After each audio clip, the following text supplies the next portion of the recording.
امام علی رضا بن امام موسیٰ کاظم علیہ السلام کو عالم آل محمد بھی کہا جاتا ہے۔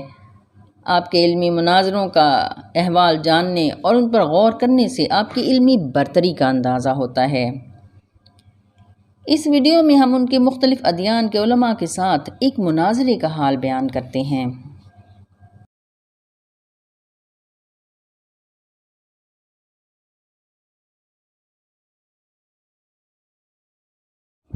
بسم اللہ الرحمن الرحیم، صلی اللہ تعالی علی حبیبہ محمد وآلہ وسلم۔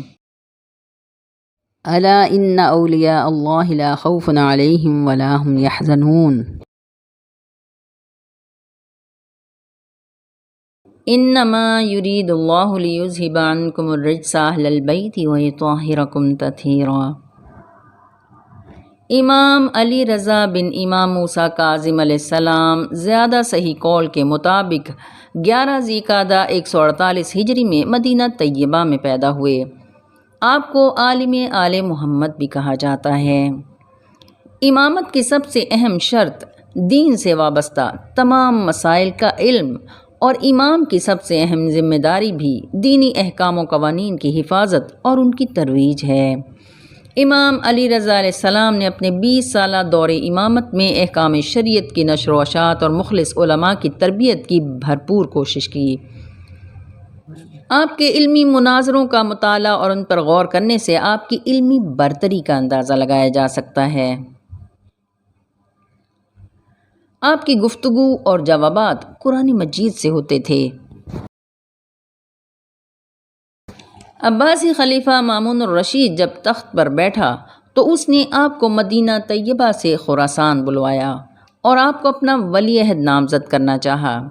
آپ نے سخت شرائط پر اس عہدے کو رونق بخشی۔ ایک مرتبہ مامون الرشید نے حضرت امام علی رضا علیہ السلام سے چاہا کہ ادیان کے علم کا مناظرہ کرایا جائے تاکہ وہ ہار جائیں اور میری عزت بڑھ جائے۔ حق کا مقابلہ کرنے کے لیے عباسی خلیفہ نے یہودیوں، عیسائیوں، پارسی اور ہندوؤں کے بڑے بڑے علماء کو دعوت دی، بھرپور تیاری کا وقت دیا اور یہ سب خفیہ طور پر کیا تاکہ امام ان کے مقابلے میں کوئی تیاری نہ کر سکیں۔ وہ سب اپنی اپنی مقدس کتب سے سوالات تیار کرنے لگے۔ وقت ان کا تھا اور پیسہ مامون کا۔ مناظرے کے دن مامون الرشید نے دربار میں امام علی رضا علیہ السلام کو بلوایا اور اپنے درباری خدام کو حکم دیا کہ کوئی امام کے لیے دروازہ نہیں کھولے گا، پردے بھی نہیں ہٹائے گا، نہ ان کے آنے پر کوئی کھڑا ہوگا اور نہ ہی ان کو بیٹھنے کے لیے جگہ دی جائے گی۔ کچھ دیر بعد جب عالم آل محمد امام علی رضا علیہ السلام تشریف لے آئے تو عین اسی وقت ایک تیز ہوا چلی اور دروازے خود بخود کھل گئے، پردے بھی سرک کر ایک طرف کو ہو گئے۔ امام پر نظر پڑتے ہی تمام درباری یکدم اٹھ کر کھڑے ہو گئے۔ خود مامون الرشید بھی اپنی جگہ سے اٹھ کر کھڑا ہو گیا اور عرض کیا، اے رسول اللہ کے بیٹے، میرے تخت پر تشریف رکھیے۔ امام نے فرمایا، ہمارے لیے ممبر لگا دو کیونکہ ہم ممبر وارث رسول ہیں۔ چنانچہ ممبر لگ گیا۔ مامون نے کہا، کچھ لوگ آپ سے سوال کرنا چاہتے ہیں۔ یہودی، عیسائی، پارسی، ہندو علماء ہیں، یہ سب آپ سے علمی مناظرہ کرنا چاہتے ہیں۔ امام نے سب کو دیکھا تو ان کے دلوں پر ولایت و امامت کی ہیبت طاری ہو گئی۔ آپ نے فرمایا، آپ لوگ سوال کریں گے یا میں کروں؟ عیسائیوں کے اسقف اعظم نے کہا، آپ ہی کر لیں۔ تو امام نے فرمایا، تم حضرت عیسیٰ کو کیا مانتے ہو؟ اس نے جواب دیا، عیسیٰ ابن اللہ۔ یہ سن کر آپ نے فرمایا، حضرت عیسیٰ کو میں بھی مانتا ہوں کہ وہ اللہ کے نبی تھے، بندے تھے، لیکن ایک بات ہے، وہ نماز روزے کے کچھ اتنے زیادہ پابند نہ تھے۔ یہ بات سن کر وہ عیسائی اسقف اعظم بہت غصہ ہوا اور کہا، کس نے آپ کو مسلمانوں کا عالم بنایا ہے؟ حضرت عیسیٰ علیہ السلام کے لیے پوری زندگی دن میں کسی نے دسترخوان نہیں بچھایا، رات کو کسی نے بستر نہیں لگایا۔ آپ نے بھلا یہ کیسے کہہ دیا؟ وہ پوری رات نماز پڑھتے تھے، دن میں روزہ رکھتے تھے۔ امام نے یہ سن کر فرمایا، نماز اور روزہ کیا ہے؟ تو اس نے جواب دیا، عبادت ہے۔ امام نے فرمایا، پھر سن لو، جو عبادت کرتا ہے وہ عبد ہوتا ہے، ابن نہیں ہوتا، یعنی بندہ ہوتا ہے، بیٹا نہیں ہوتا۔ پھر آپ نے فرمایا، اب تم سوال کرو۔ تو اسقف اعظم نے کہا، کوئی سوال نہیں، آپ نے تو ہمارے دین کی بنیادیں ہی ہلا دی ہیں۔ اس کے بعد امام علی رضا علیہ السلام نے یہودی عالم سے فرمایا، تم لوگ حضرت موسیٰ تک نبیوں کو مانتے ہو، بعد والوں کو کیوں نہیں مانتے؟ اس نے کہا، جیسے معجزات موسیٰ علیہ السلام دکھاتے تھے، یعنی ید بیضا، عصا کا اژدہا بننے والا معجزہ، ویسے کسی اور نے نہیں دکھائے۔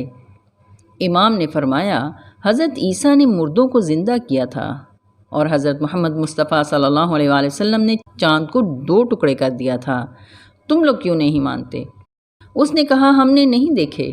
امام نے فرمایا، جو موسیٰ کو اللہ نے عطا کیے وہ معجزات تم نے دیکھے ہیں؟ اس نے کہا، نہیں، لیکن ہماری مستند کتابوں میں لکھا ہے۔ امام نے فرمایا، میں مستند کتابوں سے دکھا دوں؟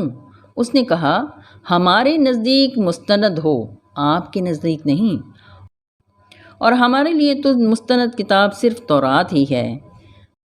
تو امام نے فرمایا، اپنی عبرانی تورات کھولو، میں پڑھتا ہوں، تم بتانا کہ میں کیسے پڑھتا ہوں۔ پھر اس عالم نے اپنی جگہ پر بیٹھے بیٹھے کتاب کھولی اور امام نے منبر پر بیٹھے پڑھنا شروع کیا۔ کچھ دیر بعد اس یہودی عالم نے تورات بند کر دی اور پوچھا، آپ کو کیسے پتہ چلا کہ میں نے کون سا صفحہ کھولا ہے؟ امام نے مسکرا کر فرمایا، جس کو یہ بھی پتہ نہ چلے وہ حجت خدا کیسی؟ پھر فرمایا، میری تلاوت کیسی ہے؟ مجمع کو بتائیے۔ اس نے ایک نظر دربار میں موجود لوگوں پر ڈالی اور پھر کہا، اے لوگو، یہ تورات کو مجھ سے زیادہ جانتے ہیں، تلاوت بھی مجھ سے بہتر ہے۔ بائبل، جو کہ تورات، زبور، انجیل پر مشتمل کتاب ہے، امام نے فرمایا، میں اس میں سے سورہ حبقوق آیات نمبر 11 سے 19 تک تلاوت کرتا ہوں، جس میں ہے کہ آپ کے رب نے وحی نازل کی طور سینا پر۔ آپ بتائیے، طور سینا پر کون تھے جن پر وحی نازل ہوئی؟ یہودی عالم نے کہا، موسیٰ علیہ السلام۔ پھر آپ نے آگے پڑھنا شروع کیا، اور تمہارا رب وحی نازل کرے گا جبل صغیر پر۔ پھر آپ نے فرمایا، کون تھا جبل صغیر پر؟ یہودی عالم خاموش ہو گیا۔ عیسائیوں سے پوچھا کہ تم مانتے ہو کہ حضرت عیسیٰ پر جبل صغیر پر خدا نے وحی نازل کی تھی؟ تو انہوں نے کہا، ہاں ہم مانتے ہیں۔ پھر آپ نے آگے آیت پڑھی، اور تمہارا رب جبل فاران پر وحی نازل کرے گا۔ جبل فاران مکہ کے پہاڑی سلسلے کا نام ہے۔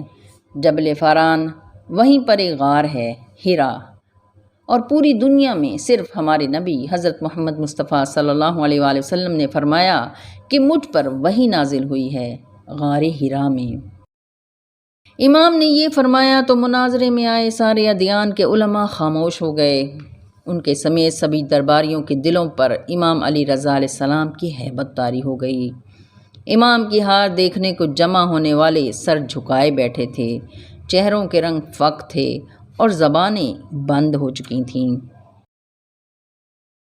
اللہم صلی علی محمد وعلی آل محمد۔